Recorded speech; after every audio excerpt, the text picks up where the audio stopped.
in Iraq. The Syrian government is sparing no effort in the interaction with other political forces in order to achieve national reconciliation. In particular, they've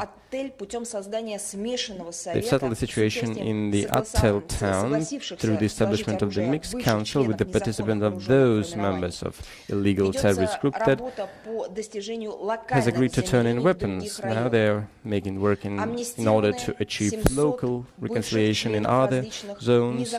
More than 700 former members of the illegal military groups were amnested from the cities of At-Taiba, Al-Kiswa, Al-Meklaibiyah in the western Ghouta.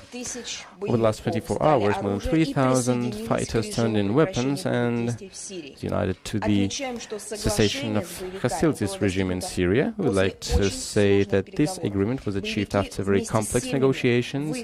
Those fighters, along with their families, has left the town of Hana Sheikh near Damascus to the Idlib province. I've already mentioned the humanitarian situation in Syria. I would like to say a couple of words and mention this problem about the problem of humanitarian assistance to Syria through the United Nations. As I've already mentioned, the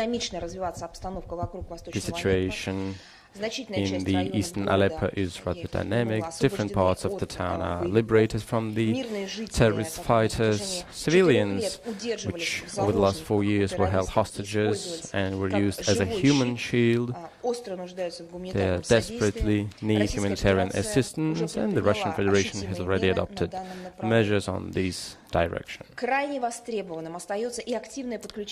The UN structure's participation is very important in this matter, and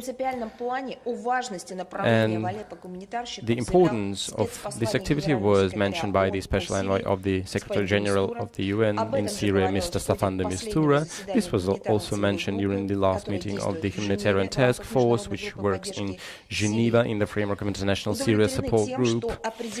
We are satisfied that a number of steps was already made. The assessment mission of the UN, with the consent of the Syrian government, has already made its trip to particular regions of the eastern Aleppo in order to determine the necessities of help.